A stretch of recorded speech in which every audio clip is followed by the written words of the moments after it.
Next, for the U.S. Canada relationship, please welcome Kirsten Hillman, Ambassador of Canada to the United States, with The Atlantic's Jeffrey Goldberg.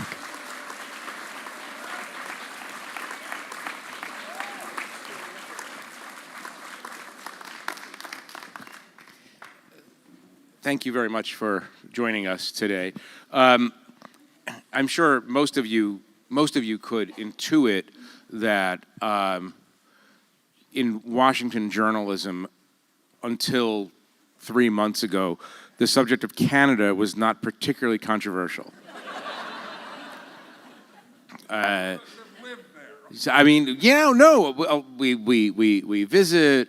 We like Tim Hortons. We like hockey. It's the world's longest peaceful border. It's just not that controversial. And Canadians, sorry to engage in a stereotype, are pretty mild-mannered. And so it has not been a subject of overwhelming journalistic interest or controversy. Obviously, things have changed. I was talking to, and you saw her a little while ago, Anne Applebaum, and Anne said something to me that struck me. She said that Donald Trump has achieved the impossible. He's made Canadians angry. And so I want to start with that, Madam Ambassador. Are you angry at the way Canada is discussed by the President of the United States? Well, first, thank you for having me in my polite Canadian manner. Yes.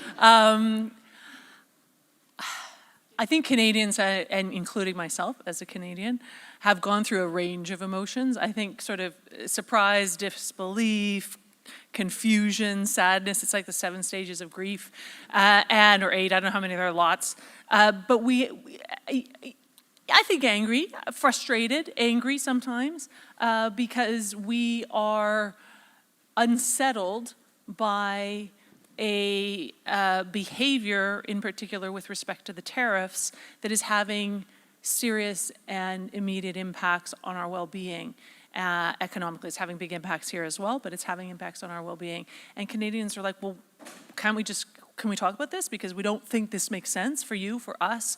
This isn't how good friends work together. Let's get down and talk to it. And we will. But I think Canadians have become very seized of this issue. Very seized indeed. How do you explain Trump to your colleagues in Ottawa? How do you explain? Do you tell them, oh, he means it? He literally wants to make Canada a state. Do you take him seriously but not literally? Do you take him not seriously and not literally?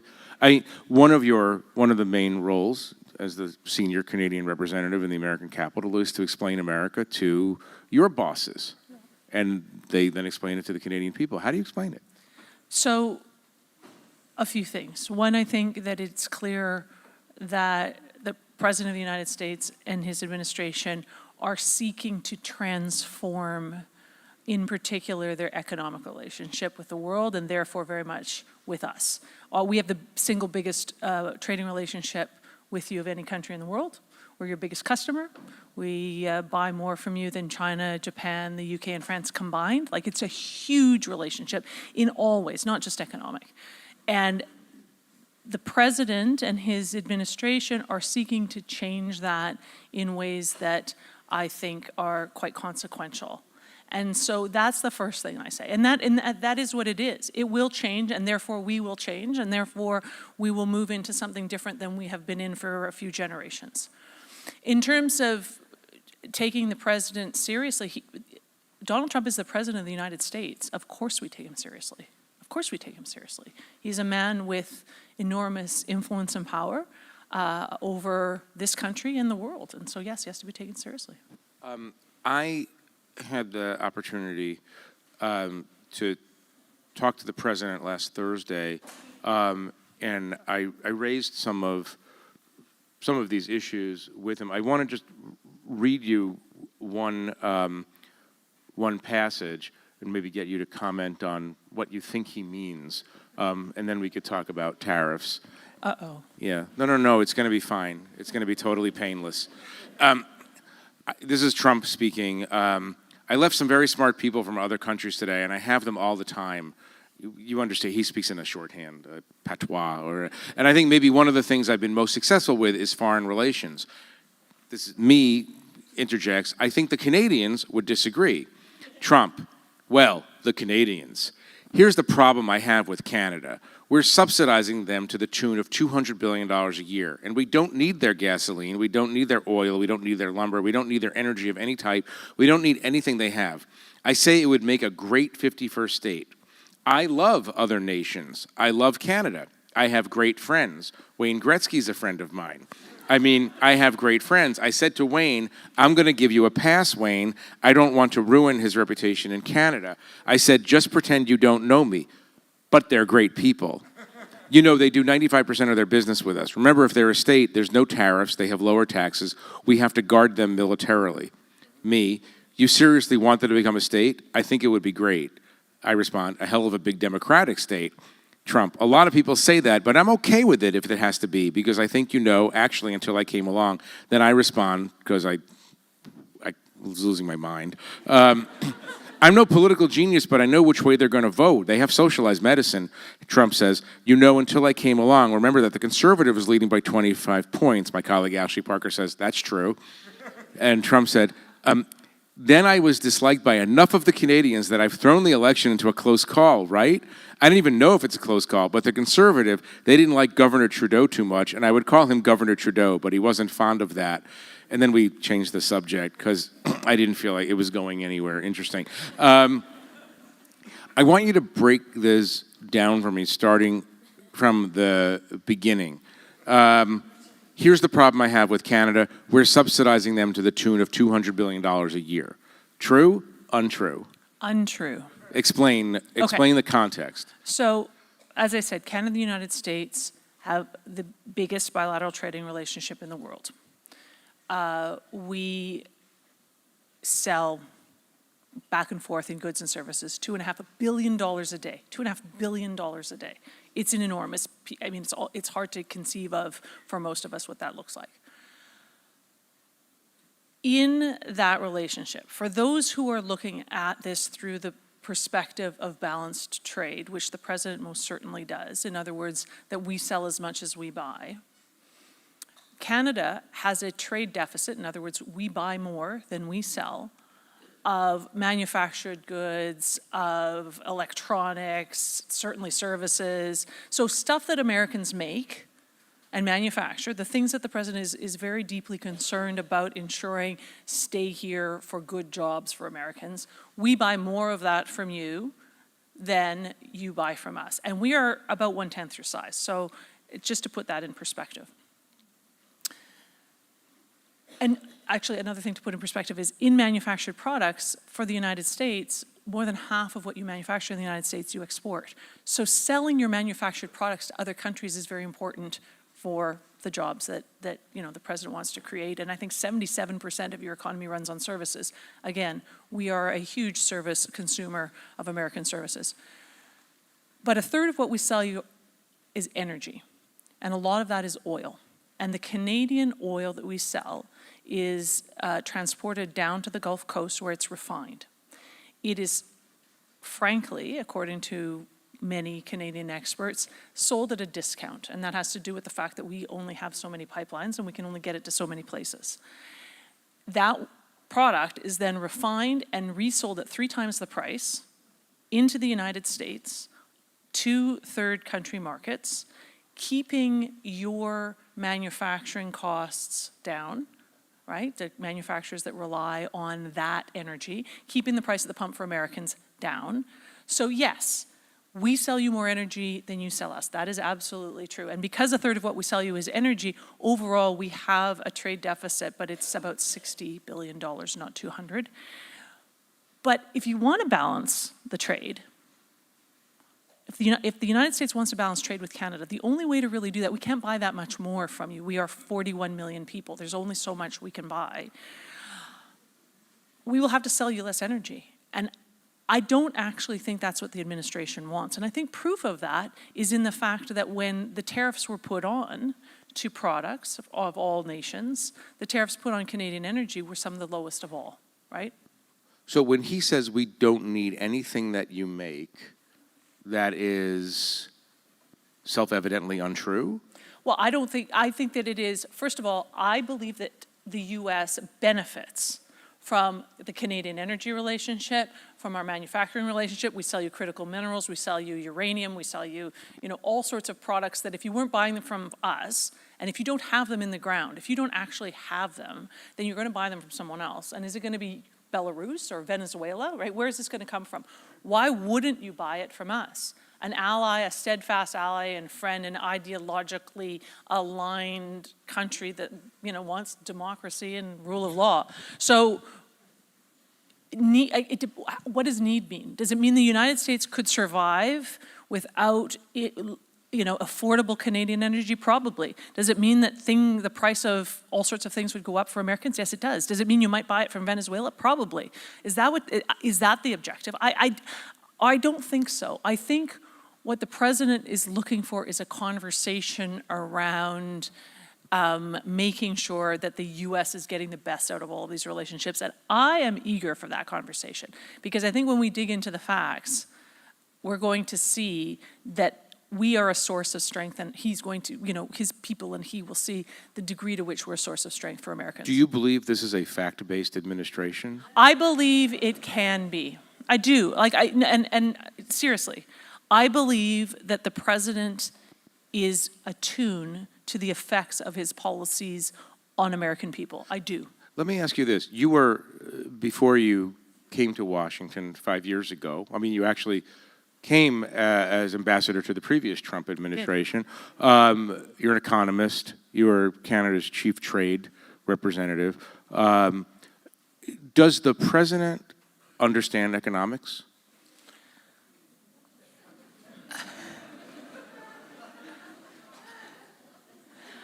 I think the president understands. I think the president has a very specific vision of what he's trying to do in America. I think there are a lot of people that don't feel that the means by which he is seeking to do that make sense or are traditional.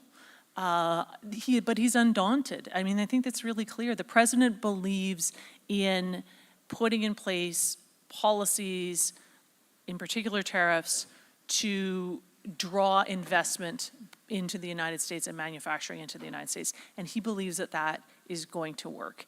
And I am not here to question that. I am here to say, if that is the policy that the United States wants to adopt, there are ways in which, in applying that policy to Canada, you are actually undermining your own policy. Can you spend a minute or two, I know it's not very long, explaining, necessarily from a Canadian perspective, the flaws in, not a specific policy, a general notion of tariffs that the Trump administration is propounding? So tariffs are essentially a tax on anything that's imported into the country, right? Well, that's what they are. Not essentially, that is exactly what they are. They are a tax on something that is imported into the country. And they serve a variety of purposes. They raise revenue. They disincentivize imports. They make imports more expensive. And by disincentivizing imports, they can potentially, I suppose, incentivize domestic production. All of that works in the abstract and sometimes in the concrete. But again, coming back to Canada, U.S., we are deeply integrated over generations to be as efficient and competitive as possible as neighbors and partners by using the comparative sort of advantages, if you will, of each country. So we are a commodity country. We do lots of great stuff other than commodities, but in our relationship with the United States, largely what we do, 70% of what we sell to you are inputs that you put into products that you manufacture in the United States and often sell back to us. That's energy, lumber. Energy, lumber, minerals, like small bits of machinery that go into bigger bits of machinery, steel, aluminum, right? And, Canadians, might well say, well, wait a minute here. We actually want to be doing that manufacturing at home. And back to one of your first points, one of the reactions in Canada, which I think is a positive for our country, is hang on a minute here. We need to be doing more for ourselves. We need to be reinvesting in what we're doing here in Canada. We need to be more resilient and stronger. So you buy quite a bit of, you buy products from America that have Canadian-made Absolutely. components that are then being finished, sent back. Correct. In an almost, in this case, a developing world kind of relationship. You send us the raw. No, I'm not saying that. Well, I mean, but, so a lot of our trade is, same in agriculture. I was talking to a CEO this morning who's in the agricultural field. We sell you 10,000 cattle a month, right? Which you process into food, and you sell some of that food back to us. You sell a lot of it here at home. But, so we are deeply integrated. And sometimes it goes the other direction. Sometimes you sell us raw materials that we manufacture, but largely it is in that direction. And so that is a good deal for America. That, coupled with inexpensive, reliable energy, is a good deal for America. And I think that is the proposition, back to your question about does this rationale make sense? I'm not gonna say whether it can make sense with respect to some of the objectives. With respect to our country, if somebody says, is this a fair trading relationship? Is the U.S. getting a good deal out of this? You are getting a good deal out of your relationship with Canada. There is no question about it. But we'll see what more the president needs to talk about in this space. what does an angry Canadian look like? No, I'm serious. Like, did you watch that last hockey game of the four?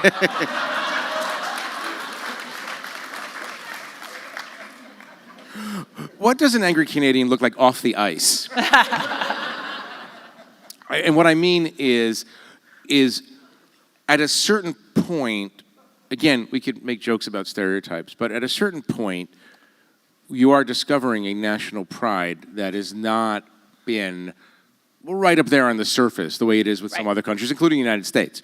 And at what point and look, your conservative candidate lost, as Donald Trump acknowledges, in a kind of like he doesn't care way, to me, your conservative candidate lost because he was seen as too close to MAGA ideology. I mean, it was clearly what happened up there was a reaction in part to what's going on down here. But would you really reorganize your economy to push away the United States at a certain point? I mean, if you can't get what you consider to be a good deal, what does that look like?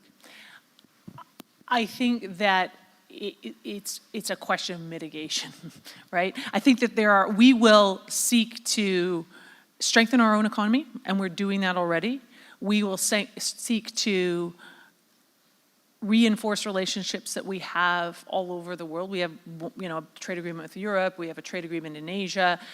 Canadian businesses are already giving me anecdotes about selling their product into those markets. You're a two-ocean country, just like we are. Right. So the products that are not as competitive down here because of the tariffs, they're going to these other countries. The U.S. buyers aren't happy, but the Canadian sellers, are doing what they have to do for business. So strengthening ourselves at home, making sure we have the strongest relationships that we can with our allies around the world and our partners around the world. But of course, we want to get to a place of sort of stability and predictability with the United States. But what I'm saying is, what if you can't?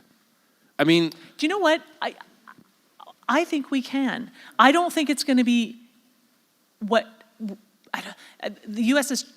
this administration has changed the paradigm on the role that it wants to play and how it proceeds in trade and economic discussions and relationships. There's no question about that. And we have to adapt. But the American people, the businesses here in America, consumers here in America, are better off with a more stable relationship with your biggest customer, right? It makes sense for Americans, and it makes sense for the people who have put the president into the White House to have affordable products to buy, to have relationships where companies invest in their communities. Companies don't invest when there's instability. The whole reason we put these sort of international rules in place is to say, okay, over time, you're going to be able to count on this regulatory regime or this tariff or whatever. As that remains tumultuous, as everyone knows who's reading about the effects of this internationally, there is a chill on investment, and there is a concern around the long-term, stability. So I believe we will get back there somehow, because it's what is best for the American people. Has Canada made any mistakes along the way in managing its relationship with the United States? Well, that's a good question. Yeah. I mean, we all make mistakes, don't we? But I think that, I don't know, I'm not sure I would characterize it as a mistake. I think that what Canada and probably all of America's allies around the world have to continually make sure we fully understand is that the U.S. is seeking to play a different kind of role, to do things differently. Here's a very good example, and that we have to not just hear it, but we have to actually act in a way that fully recognizes that and relate to this administration from where they are. Right? They want to transform the way the U.S. relates to the world. They will do that, and we will therefore have to do the same. But here's a very good example. In a lot of this bilateral sort of engagement that is happening with countries, I have noticed that the administration seems far less interested in something that was a big feature of U.S., especially in the economic space, U.S. activity, which was leading the international rulemaking and sort of influencing the world by setting rules for the world. A very good example is I was our chief negotiator for the Trans-Pacific Partnership, and in that agreement, the United States had very specific goals with respect to intellectual property rules that they wanted to have in that agreement. We were 12 countries in that negotiation. No one else wanted those rules, or many of them none of us were interested in, but the U.S. insisted on a series of rules in that agreement. And we wanted the United States in that partnership. And so we all figured out a way to accept those rules. When the United States backed out of the Trans-Pacific Partnership and the rest of us went forward and implemented that agreement, we carved all those rules out. They're gone. So the regulatory changes that we would have all made in our own countries in order to align with U.S. interests and U.S. business interests are gone. We're not doing it, right? And this sort of bilateral transactional approach with countries has advantages for sure, but it does remove the U.S. from that space. And I find that is going to be interesting to see how that plays out. Let me ask one specific question on the subject of non-economic relationship. Your military is very small. You have I think 68,000 active duty soldiers, airmen. 70 sailors. 70. Not 68. You don't spend even 2%, I think, of GDP, although you're trying to move it slowly. Isn't there a legitimate reason for Americans to say, well, Canada, like many European countries, just hasn't pulled its NATO weight? I mean, I'm wondering if that's something that stimulates some American resentment of Canada. I think that there's no question that not just the U.S., but all of our NATO allies are eager to see Canada spend more and faster. We have tripled our spending in the last 10 years or so, but yes, we can do more, and we will do more. We just had an election yesterday. I anticipate that will be something that our new Prime Minister will speak to, soon. Right. So yeah, I think that that's a fair point. But I guess the other thing that I would say is, so absolutely a fair point, where we are trying to really orient ourselves in our defense priorities is towards things that we can do that are specific to Canada. We're spending an awful lot of the money and energy that we have on the Arctic, for example, and really investing in the Arctic, investing in North. And that's a counter-Russian activity, among other things. Russia and China, yeah. Yeah. I'm going to go over a couple of minutes because I'm now making myself into a Canada expert rather late in my career, but I find this conversation endlessly fascinating. The election, is Trump correct? Did he throw the election to the Liberal? I'm asking you for your analysis. I understand you're apolitical in this role, but I'm asking you as a Canadian political analyst. I think Canadians were very focused on a small number of things, and very near the top of the list for many, almost all, I would say, is managing our relations with the United States. That was essential to most Canadians. And then cost of living, and we have a housing shortage crisis. We have a few issues that are really important to Canadians, but absolutely managing the relationship with the United States was top of the list for very many Canadians. How did that help Carney? Well, that's a good question. I think that Prime Minister Carney, so our Prime Minister who was just elected yesterday, was the former governor of the Bank of Canada, former governor of the Bank of England, has a very strong economic pedigree. And I think that Canadians saw that as a skill set that would be very important in this moment in time. If we are in a moment of transformation, I think Canadians said, okay, this seems to be the skill set that we prefer. This is my, as a citizen, sort of analysis of it. In other words, he understands what's coming in these negotiations and is ready. Yeah, I mean, he shepherded Canada through the 2008 financial crisis. Right. He shepherded the UK through Brexit. So he is someone who has dealt with big economic transformations. And I think that was something, and he's never been elected to office before. Right. So he's not a politician. So that was, I think, very uncommon, right? Right. So we'll see, but I think that if I was to say, I think that and it's not me, it's essentially what the pundits in our country are all have the similar analysis. One more, it's not really a short answer, but I'm asking you to make it a short answer, but it's something that is interesting to all of us, this resurgence of Canadian feeling. Under pressure, Canadian patriotism is becoming a thing. And I'm wondering, just speak to this point as a Canadian, native of Alberta, do you feel differently now as a Canadian than you did 6 months ago? Not me. I represent Canada in a foreign land, right? And I am every single day reminded of my Canadianness. It's a big part of my job to understand that and to express who we are as a nation to you here in the United States and others that I encounter. So for me, no. But I would say Canada is a deeply patriotic country. We're a deeply patriotic country with a strong sense of, our values, who we are, and our hopes and dreams.